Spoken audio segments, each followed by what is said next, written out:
Hello? It's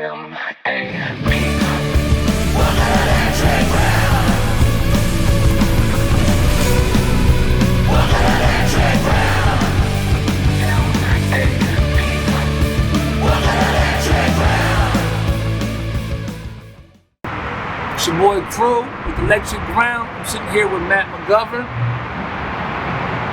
artist, extraordinaire, photographer, you name it. You see the merch right here, you see the equipment, and we're gonna see what's going on, man. Appreciate you coming on the show and dig into what you got going on. Well, thanks for having me. Absolutely. But yeah, I've actually been having what I call a drought right now because I haven't really had a lot of creative stuff going on, but I think I'm slowly about to get back into it. I've got some framed landscape photos that half of them are hanging up in the Brazos Theater. My good friend Beth Richards hooked me up with that. They were in Cultivate 712 and the Susan Sistrunk Gallery before that. Currently looking to get a few more of those framed prints out there. I almost brought them with me, but I mean, the gear is if I had to pick one thing to show off is the gear. Yeah, I know Susan over there. Susan Sistrunk's dope. Yep, she is. Thanks to her, my very first framed print sold. I mean, whenever one of those sold, it basically opened up a whole new world for me. It showed me that I've got true potential. She has a lot of enthusiasm too, so I'm sure she's seen that your skill set and saw something that was very valuable. She was going to mirror that and let everybody else see it. And so I know this thing. Yep. And besides that, every now and then I go to a bunch of photo shoots, whether it's one-on-one photo shoots or group shoots. Because aside from landscape photography, I also do portrait photography. I've actually done water sports photography for jet ski events that come to Texas. I haven't done those in a while, but I did get offered to do one for the 4th of July weekend, but it was in the last minute, had a prior commitment, so I couldn't do that. But I consider myself semi-retired from the jet ski scene, the jet ski medium. I do see myself doing it again, but I've kind of moved on to other stuff right now. And believe it or not, I'm actually a male model too. I've been published several times as a male model. Not as much as a photographer. That's what my real background's in. But I mean, I feel like I got something to prove. Why not go for it? You got that on the resume. Well, let me tell you, you're beating a lot of people who other people might just automatically leave them as a model because you've gotten out there. Most confidence, as you already know, is it can get you the rest of the way. Right? Yeah, I mean, it's no secret to anybody who follows me on social media, but at the same time, it's not like a go-to conversation topic because not a lot of people would get that or believe it or be like, who is this crazy guy talking to me, and stuff like that. It's not an icebreaker topic. No, that's where the spiciness comes in, because if anybody wondered what in the world a secret of yours, that's one of your secrets right there. Yeah. No, that's a dope though. You're gonna catch people off guard with that. Okay, by the way, I'm a male model, so I don't know if you can tell that I'm a male model, so I'm feeling. Yeah, I mean, like whenever I watch this, I'm gonna pay close attention to your reaction. So you're gonna rewind and see what I said. You know what? I kind of feel like you gave me a heads up on this in the messages, so you ain't finna see nothing there. You gave me a heads up already. So, no, that's dope. That's actually one of the dope. Besides Mad Savage, that's the second dopest thing I've heard from you. That's your male model. So. Yeah, well, since you're bringing that up and since we're on camera, I might as well tell you a story. So, like I was saying, if you got to call me something cool, like a nickname, my nickname for several years has been Matt Savage. The thing is, Matt Savage is actually my pro wrestler alter ego back in the day whenever I had wrestling buddies, and I still do today. We always used to wrestle for fun, and Matt Savage was my alter ego. He's basically like a crazy, spastic, happy-go-lucky punker from the streets. I don't know if you're familiar with wrestling terminology, but he's a baby face. He's a good guy. He's not a heel. Yeah. Okay, you got me thinking about Macho Man Randy Savage. What's ironic is that my dad, his name is Randall McGovern. That technically makes him Randy Savage. It does. You were born into it. Look what happened. I guess so. It's all right. Yeah, and he can do an okay Macho Man impersonation, but he's better with Ric Flair. That's his guy right now. Absolutely. So you're on downtime right now, or drought, as you would say. You feel like what's making you feel like you're about to be revving back up? Is it just COVID that been passed long enough to where it's time to get back out there, or is it the summertime vibe right now? Right now, it's basically the summertime vibe because during the summertime, I'm a big baseball junkie. So I mean, I'm watching baseball, I'm following it and everything. The All-Star game and the home run derby just wrapped up, which basically means the season is halfway done. And then aside from that, I'm just a sucker for just good old-fashioned summertime fun. By the pool, by the lake, in the pool. Basically anything that has to do with water and hot weather goes a long way with me. I mean, people complain about these triple-digit temperatures. I'd rather have this than a blizzard any day. And then, after all is said and done, I consider the boring part of my year November through March, where besides holidays, there's not really a lot I have going on. So that's like my peak season for photography, modeling, creativeness, because I have nothing better to do. So why not try to better myself with that, That's right. And how long would you say you've been doing photography and videography? You do videography too, right? Not regularly anymore. There was one point where I did do videography for a living because my day job, I work for the media and the news industry. I've been doing that for over 12 years now. And for the last 6 years, I've been the main web producer for the Fox 44 news team. I work at a Fox station in Woodway. Yeah. Before that happened, early on in my career, I was a news photographer. I was the person who got the video cameras and went out into the public and shot stuff for the news and edited them. But the last time I did that regularly, it was like between 2012 and 2014. It was fun times until it got to the point where there was a lot going on and, personalities and egos came into the picture and you were just running around all the time and it wasn't fun. Yeah. And, you basically had a limited time to edit stuff together and get it ready for a newscast. They say make slot, not art. So, I mean, it's like, if you wanted to get creative with it, it's very rare that you had that kind of project to cover in that kind of time. It had to do with a lot of rushing. Yeah, and you want to take your time with it, the masterpiece almost, right? Like, be comfortable. Definitely not rush, because some stuff can be rushed, right? Exactly. I mean, I don't mind the rush. I mean, regardless, I was making a difference in my community. I mean, I know that. But if you want something to look your best, there's no rush. You can't rush art. That's excellent. Speaking of art, how would you feel that your skill set contributes to art, though? Like, would you prefer to take pictures from an artistic perspective? You like even more angles versus straight on when it comes to taking pictures, or going the route least traveled, when it comes to snapping pictures? Well, the best way I can answer that question, it's wherever my photographer's eye picks up on it. Because, I mean, there's definitely some preferences that I have, but if I just happen to be along my travels or see something just spontaneously, and I'll be like, wow, this looks good. Maybe I should try it from this angle. Maybe I could see what this looks like in editing. Why not snap it if I have a charged camera with me, Absolutely. Put it to work, put it to use, right?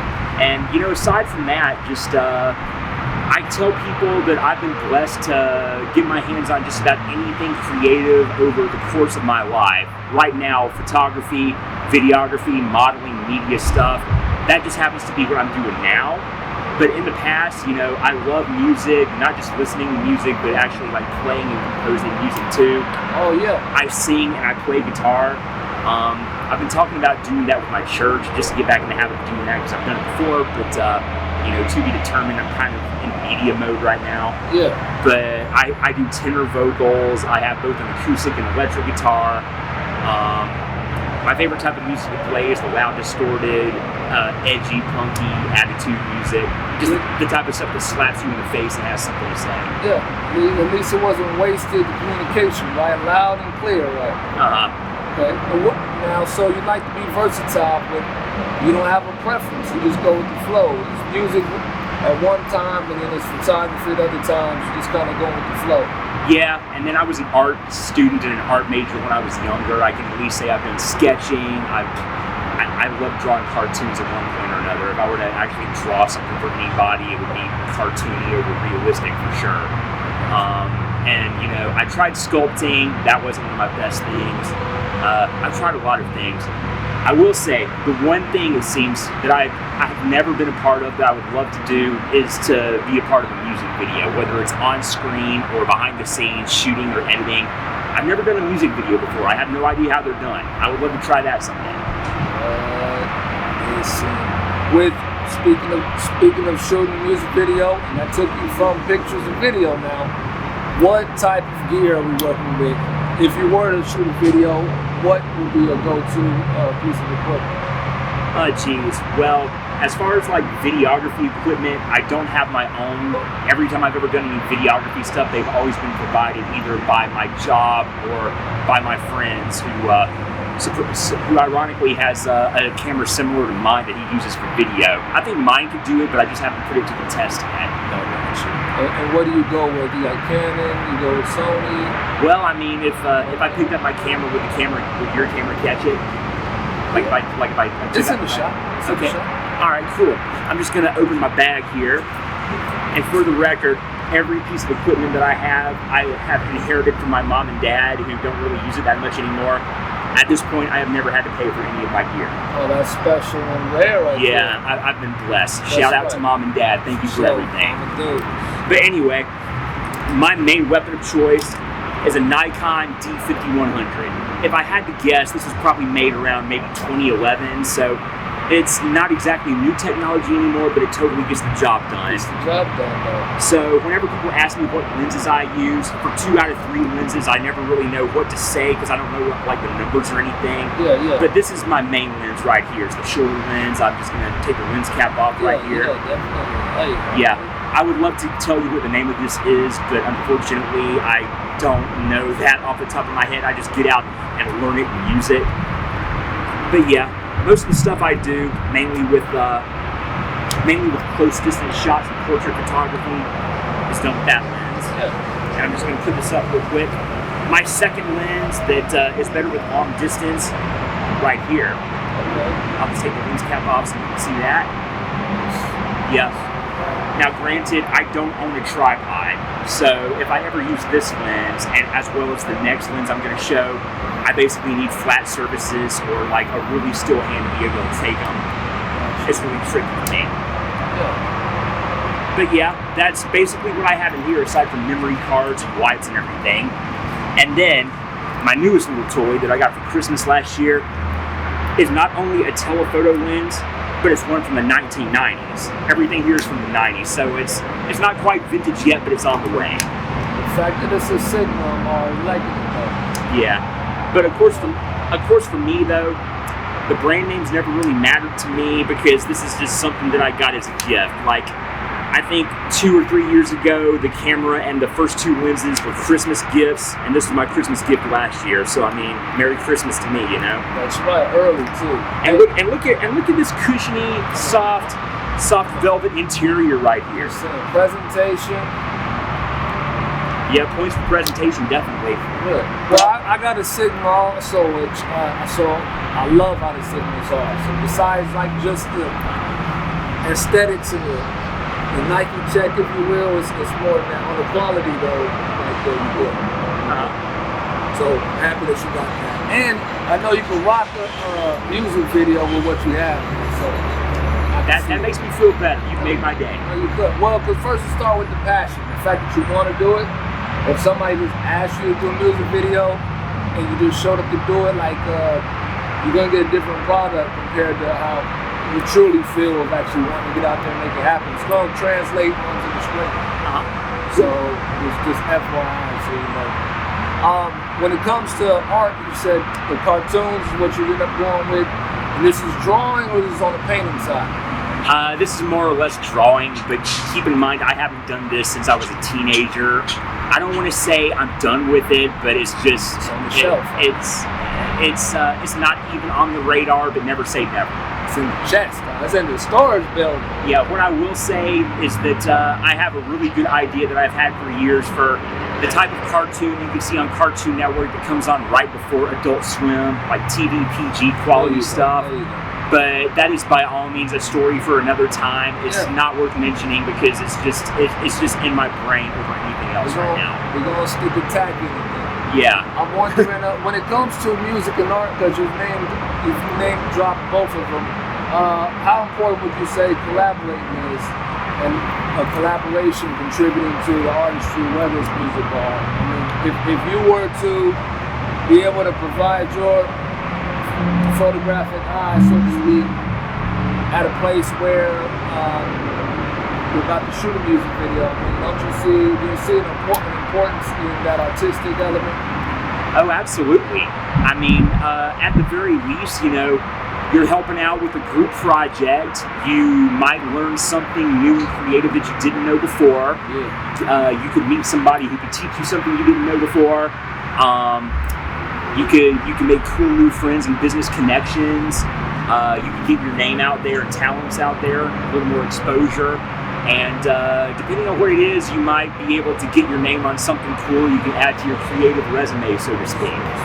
I mean, just there's a handful of great opportunities. I mean, it's like one of my coworkers used to say, one of the rare serious things he used to say, you lose out on 100% of chances you don't take. So what's stopping you? That's it. It's motive, and it's that get up and go that you obviously got. So it gets you a long way.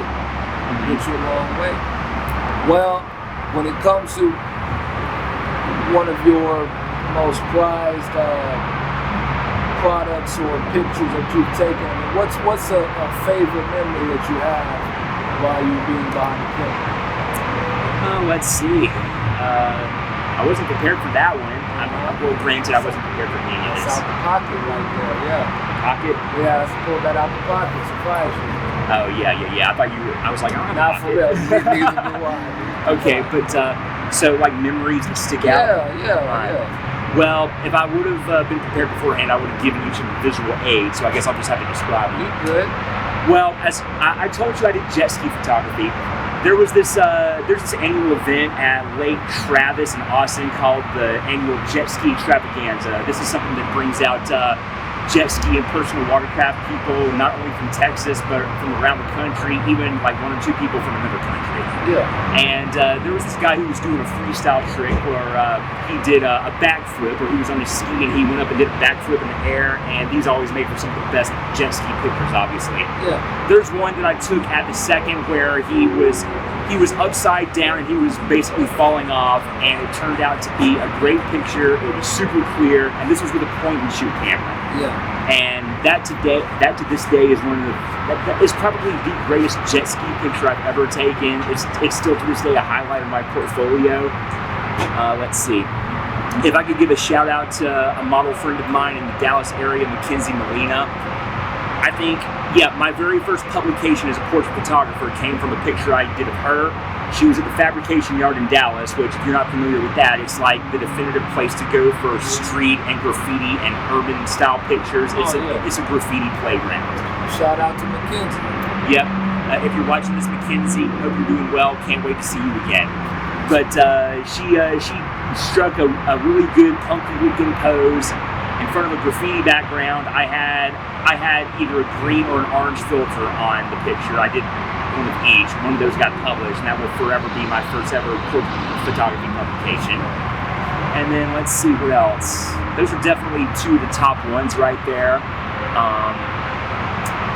Trying to think of some others, but for right now, we'll just go with those 2. That's good. Well, interesting. Oh boy, falling off the jet ski. I mean, I didn't know I thought you was gonna say something like he completed the landing. But hey, some things happening. For you to get a miraculous shot, even with them falling like that, you had to have been ready. He's like an upside down Superman. Yeah. And no one, if you weren't ready at that moment, you wouldn't have caught it. So that's just one of those once in a lifetime pictures that you just had to get at the right second, where everything was clear and not blurry or fast. That's right. I can only imagine too. Especially the care of trying to snap the pictures while water like electronics too. Yeah. Oh, I got another one. Another shout out or memory? Another memory. What's up? I mean, like, I could do shout outs, but we'd be here all day. We'll be all day. But going back to whenever I did my first ever printed framed photo that got sold courtesy of Susan Sistrunk. I already gave a shout out to Susan, but one more time, thank you, Susan. It was a picture of the Red Horse statue outside of Jake's Texas Tea House in Waco, Texas. I got it during a photo walk. Not only was that my first ever framed print that sold, but it turns out the person who bought it actually gifted the framed photo back to the restaurant. So if you actually go to Jake's Texas Tea House in Waco, Texas, if you go inside and look behind the front register, you will see that picture hanging up there. I can at least say that I did that. Absolutely. And everybody feels the same way about it being a great picture enough to go and hang it up behind the register. Right? Yep. I see that moment. Yep. And so, where are you trying to go with your talents that you have, with your plethora of skills that you got? I mean, where do you see yourself like in the next 5 years? Next 5 years, well, anything can happen, of course. Absolutely. But honestly, I still see myself being somewhere in the Central Texas area, sticking with my hobbies, maybe using my creativity in a lot of cool new ways. Yeah. I'll be a better creative than I am now. I'll say that. Well, on that front, I don't really see that much changing. But I mean, hey, you never know. Oh, here it is. You never know who's got something in store for you. You know? Absolutely. And your influences, you've had to have had a whole lot of different influences. But what would you say, or who would you say got you pointing in the direction that you are now, or have gotten to with the pictures, the artistry, the drawing, all of that? I mean, was it all one person? Was it family? Wow. It varies. I mean, honestly, one thing that has been proven to me in the past is that inspiration can come from anywhere. That's right. I will say for most of these things, either seeing my parents do it or having them provide me with the equipment to do these things, that really helped. Like for photography, yes, it was both my mom and dad. Both my mom and dad are photographers and or videographers, so I mean, I didn't really have any excuse not to learn it. You almost didn't have a choice. Yeah, almost. But yeah, I can at least say that I've always had the equipment around, and my mom and dad, you know, they taught me how to do it, and you know, it kind of fell on the back burner because of other things for a few years, and also because of college and life and career and everything. But I eventually came back to it. I can at least say that came from my mom and dad. And then as far as motivation goes, it can come from watching TV, listening to music, funny stories from friends, life experiences. It can come from anywhere. I mean, I have the type of brain that can save a bunch of memories, no matter how big or how minor they may be. It's both a blessing and a curse. Yeah. Because I mean, I could be thinking about something random that happened to me, or I was watching on TV in the 1990s or the 2000s, and somehow that would come up out of nowhere and inspire me to do something. I mean, I really just can't answer that. Motivation and ideas can come from anywhere. The fact that you're so open to receive the motivation and influence from, you know, your environment, that's just going to get you far, because you'll be more equipped to do the unthinkable. Mm-hmm. You'll be more equipped to do something that nobody's seen before or heard before. So that's pretty nice. I don't want to sound self-centered, but if it's one thing I've learned about myself over the years, is that you really will not meet anybody else in this world who is just like me. I am one of a kind. You're one of one. Yes. I'm sure anybody who knows me well can vouch for that. That's what I'm talking about. So, speaking of any and everyone who knows you, have any more shout outs, anything special to say to anybody before we wrap it up? Geez, I mean, I've been blessed to meet literally thousands of great people in my life, but you know, I've given shout outs to a bunch of main people already, but besides that, just to keep it short, I got to give a shout out to, you know, I'm a native of Mississippi, so to my friends and loved ones in Mississippi, and then, you know, my friends and loved ones in Central Texas, And I lived in Laredo for 4 years, so I mean, you know, the people in Laredo who brought me in as one of their own, as a guy who doesn't have any family down there or in Texas, you know, they mean a lot to me. So I can't forget about my Laredo peeps. Just so many. I mean, there's business professional friends. There's, you know, good kinds of friends. There's the occasional girlfriend. There's supportive family members. That's really the best thing I can say. Anybody who's ever impacted me positively, thank you. Well, in conclusion, I am going to go ahead and co-sign with you and say that I do think you're also one of one. All right, so make sure y'all check out Matt, and he's going to have a lot of things upcoming that you guys are going to be able to see. Definitely going to try to, he'll definitely be in the magazine, Map Digital Magazine. He's already going to be on Electric Ground, as y'all are watching right now, but stay tuned for him. He has big things to come. Yep, and don't forget, Matt Savage Champ 05 on Instagram. Again, Matt Savage Champ 05 Instagram. Don't forget it. We out.